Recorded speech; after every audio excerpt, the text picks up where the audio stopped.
ዮሐንስ አፈወርቅ ወድሳኑ ዘይ እግዚአብሔር ከአንቺ ሰው ሆኖ ሙሽራው ከጫጉላ እንዲወጣ ከአንቺ ወጣ። እመቤቴ ማርያም ወይ ደስ ይበልሽ ብሎ ዮሐንስ አፈወርቅ በድርሳኑ እንዳመሰገነሽ እኔም አመሰግንሻለሁ። የጠፋው በቀደምን የፈለገው ባገኘውን ጊዜ ሊሸከመው ሁለተኛ ቸር ጠባቂያችን ክርስቶስ ከአንቺ የተወለደ እመቤቴ ማርያም ወይ ደስ ይበልሽ።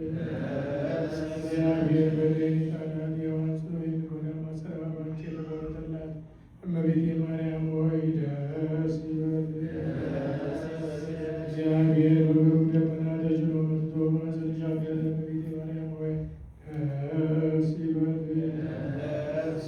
በቅዱሳን ነቢያት በቅዱሳን መላእክት ወይ ቢኖር ከአንቺ ተወልዶ የተገለጸልን እመቤቴ ማርያም ወይ ደስ ይበልሽ።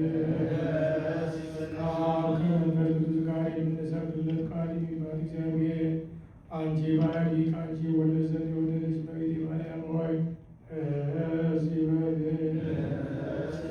እኔ ለምዕመናን ወንጌልን የማስተምርለት የጌታ እናቱ እመቤቴ ማርያም ሆይ ደስ ይበልሽ። ከወለድሽው በኋላ ማኅተመ ድንግልናሽ እንዳይለወጥ አድርጎ የጠበቀሽ አማኑኤል የወለድሽው እመቤቴ ማርያም ሆይ ደስ ይበልሽ።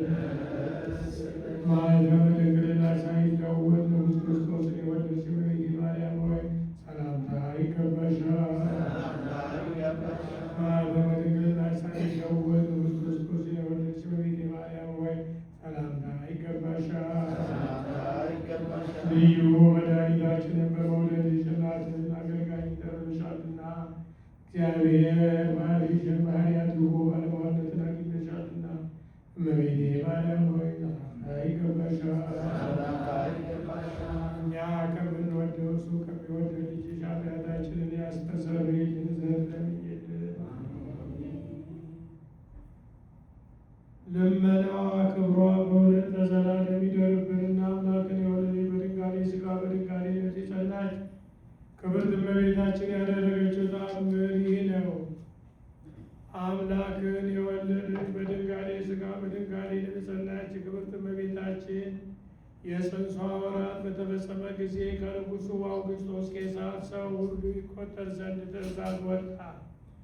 ዮሴፍም ናዝሬት ከሚባል አገር አምላክን ከወለደች በድንጋሌ ሥጋ በድንጋሌ ነፍስ ከጸናች ከክብርት እመቤታችን ጋር ጸንሳ ሳለች ይቆጠር ዘንድ ወጣ።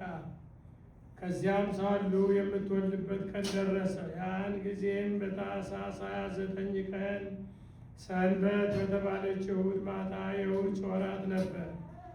በቤተልሔም አንዲት ዋሻ ነበረችና አምላክን የወለደች እመቤታችን ከዚያ ገብታ በኵር የተባለ ልጇን ወለደች። በጨርቅም ጠቅልላ በበረት ውስጥ አስተኛችው። በሕፃኑም ላይ ሲተነፍስ የነበረ ላም ነበረ። እርስ በርሳችሁ የምትፋቀሩ ወንድሞቻችን ሆይ ይህን ትሕትና ፍጥረንም እወቁ። እሱ አምላክ የሁሉ ፈጣሪ ሲሆን እንደ ድሀ ሆኖ ታይቶ በጨርቅም ተጠቅልሏልና ከሰውም ጋር ተመላለሰ። በከበረ ደሙም ፍጥረቱን ያድን ዘንድ መከራን ተቀበለ። እኛ ግን ድሆች ጾመዳሮች ስንሆን ቸርነት ለወንድሞቻችን አናደርግም፣ ለወንድሞቻችንም ደስ የሚያሰኝ ነገር እንኳን አንናገርም፣ በጎ ስራም አንሰራም። ከበጎ ስራ በምን እግዚአብሔርን አንመስለው። በፍርድ ቀን እናንተ ሐኬተኞች ባሮች ወዴት ነበራችሁ? ምን ሰራችሁ ባለን ጊዜ ለእግዚአብሔር ምን እንመልስለታለን? አስቀድሞ በነቢያት ቃል፣ ሁለተኛም በሐዋርያት ቃል፣ ሦስተኛም በቤተ ክርስቲያን በተሾሙ መምህራንም ቃል ነገርኋችሁ። ከማይረባ ከማይጠቅም ስራችሁ ከክፋታችሁ አልተመለሳችሁም። ለዚህም በፍርድ ቀን ወንድም ወንድሙን አያድንም። እኔም ሰው ለመሆን ወደ እናንተ መጣሁ። በሕፃንም መጠን ተወለዱ፣ በጨርቅም ተጠቀለሉ። በመካከላችሁም እየተመላለስ የሕይወት መንገድ አስተማርኋችሁ። የአመፃ ስራንም አራቅሁላችሁ፣ የከበረ ወንጌልንም አስተማርኋችሁ። ነገር ግን ትምህርቴን አልተቀበላችሁኝም፣ ያስተማርኋችሁንም አልሰራችሁ። እናንተ የተረገማችሁ ከእኔ ወደ ዘላለም እሳት ሂዱ ከሚል ከዚህ ከሚያስደነግጥ ነገር የተነሳ ወንድሞቼ እንግዲህ ወዲህ እንፍራ። ለወንድሞቻችሁም አለማድረጋችሁ ለእኔ አለማድረጋችሁ ነውና። አሁንም እርስ በርሳችሁ የምትፋቀሩ ወንድሞቻችን ጌታችን እንዳዘዘ ለሰውም ሁሉ በጎ ስራት እንስራ፣ ለድሆችም ወንድሞቻችንም እንስራላቸው። እኛን የበደለ ወንድማችንንም ይቅር እንበለው። ከእናንተም ጋር ወገን ሚስት ያለችው ሰው ቢኖር እንደ ዓይን ብሌን ይጠብቃት፣ እግዚአብሔር ያስጠበቀው አደራ ናትና። ሚስቱን ፈትቶ ሌላ ከሚያገባ ሰው በቀር እግዚአብሔር የሚጠላው የበለጠ ኃጢአት የለም። ይህ ሥራ በእግዚአብሔር ዘንድ የተናቀ ነውና በሐዋርያትና በነቢያት ስልጣንም የተለየ ነውና።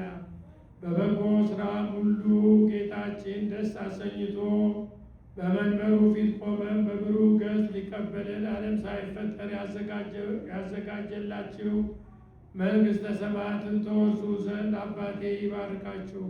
ወደ እኔ ኑ የሚል ደስታንም የተመላ ቃል ያሰማን ዘንድ ከእናንተ ወገን ሚስት የሌለችው ሰው ቢኖር በጸሎትና በጾም ተወስኖ እግዚአብሔርን ያገልግለው።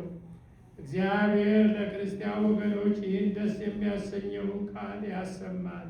ይልቁንም አምላክን የወለደች በድንጋሌ ሥጋ በድንጋሌ ነፍስ የጸናች የክብርት እመቤታችንን የልመናዋ ኪዳን አምኖ በታምሯ መጽሐፍ የጻፈውን በእውነት ለዘላለም ስሙ በሕይወት መጽሐፍ ትጻፍለት።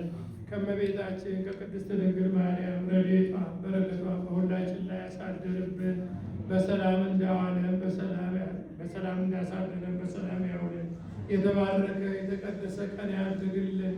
ሀገራችን ኢትዮጵያን ይጠብቅልን። ሕዝቧንም በፍቅር በሰላም አንድ ያድርግልን። እኛንም በያለንበት ይጠብቀን። አቡነ ዘበሰማያት